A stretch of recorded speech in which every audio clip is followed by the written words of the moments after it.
welcome to my channel, and thank you so much for watching. What is good? I'm Jade if you're new here. So you guys, did you know that before Bobrisky, before James Brown, before Bugatti, there was a cross-dresser popularly known as CR0ШŠ-DRESSER from Imo State in Biafra land?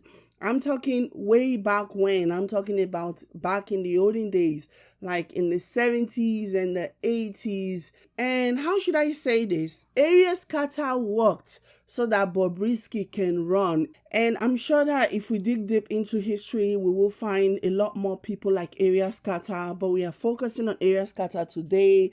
I first came across his video some years ago, and I was so fascinated by him. It was really intriguing to me. But let me go ahead and play this clip, take a look at it, and I'll be back with the rest of my video. In the post-war years is CR0ШŠ-DRESSER. After 7 months and 7 days in isolation, he threw up his job as a male civil servant to become a female entertainer. He plays a thumb piano, which he always carries with him, acting the traditional role of entertainer of audiences from street urchins to royalty.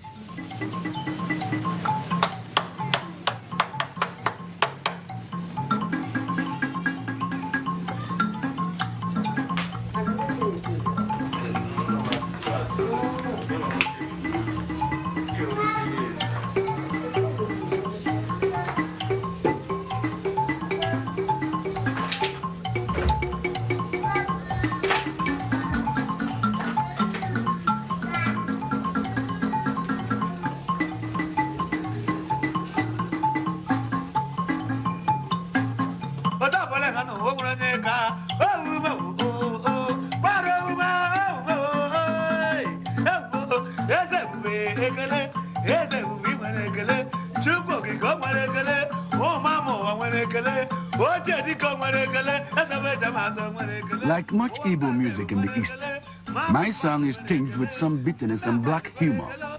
It's about the most miserable man in the world, who suffered because he was smaller than anyone else. But one day, at the market, he sees a man even tinier than he is. After that, he is happy. Happy to know there is someone even worse off than himself.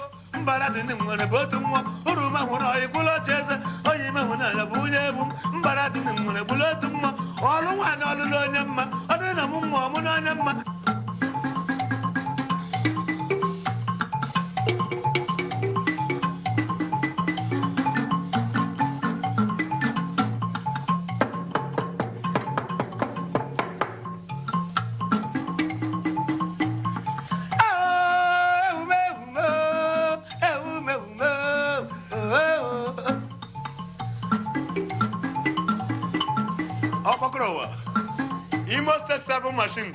What will I?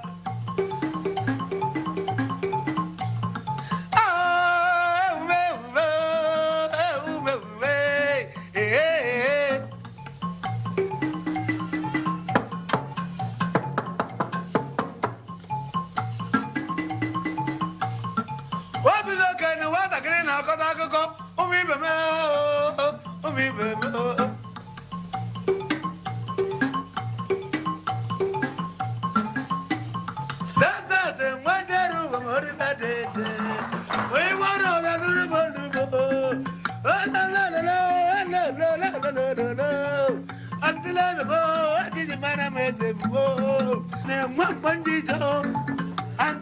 Mommy, what happened when them on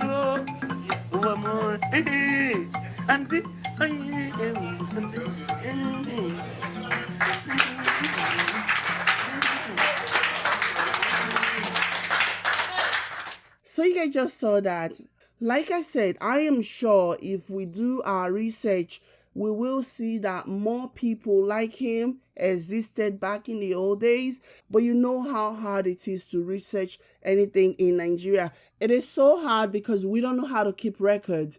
You know, sometimes to even find something, an article, a historic piece or whatever from 5 years ago can be so challenging. And so I wasn't really able to get like serious information about CR0ШŠ-DRESSER. What I did find was that he passed away sometime between the late 70s and the mid 80s. Some people are not sure, but they know that he passed away. He was involved in a ghastly motor accident and he didn't survive. He was never married and didn't have children. He just performed. That was basically his life, traveling from place to place to perform and make people happy. Now, I know that there are conversations and debates surrounding where this guy may have actually come from. There are people who are vehemently against identifying Area Scatter as an Igbo person. Some have said that he was originally from Port Harcourt, but he lived his entire life in Imo State, but that he is not really from Imo. My thing is that I just think that some people are really, really embarrassed by him and they do not want to associate him with Igbo culture or Igbo practices or whatever, which really says a lot about people of this generation. Because if you take a look at the video, one thing that I noticed just from watching it is that back in the day, people were a lot more tolerant and more accepting of others than we are today. In the video, you can see everyone just relaxing and enjoying the show and enjoying his company, having a nice time. I mean, you even have this dude right here wincing at Area Scatter. Come on now.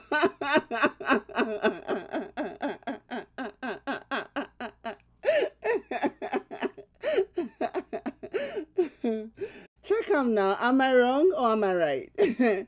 I don't know. Maybe my eyes are deceiving me.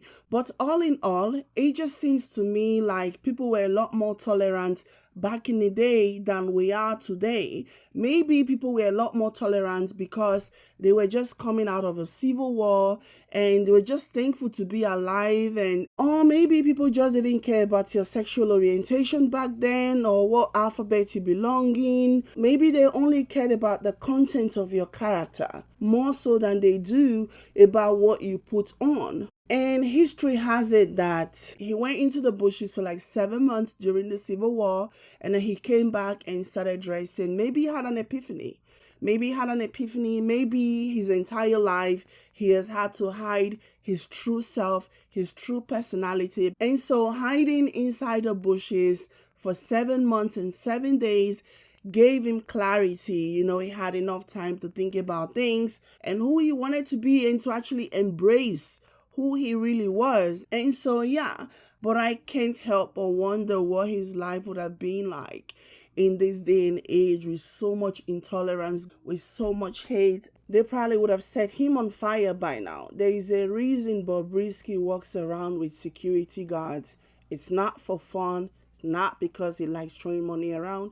Even though Bobrisky likes to flaunt his wealth, but I'm sure he'll very much like to keep a lot of it in his bank account for when his skin starts to melt from all those skin bleaching. But he has to pay extra for security just so that he can protect himself. There is a reason why. This was a nice piece of discovery, and I'm still doing more research on Area Scatter. So if you have any useful links, any useful information that I can use for my research, or if you have any other stories of people that were similar to Area Scatter from back in the day, please send me the links. Please send me the information. Thank you. This is how I'm going to end this. Let me know what you guys think in the comment section down below. Like this video if you like it. Subscribe to my channel. Thank you all so much. I'll catch you guys in my next one. Bye, guys.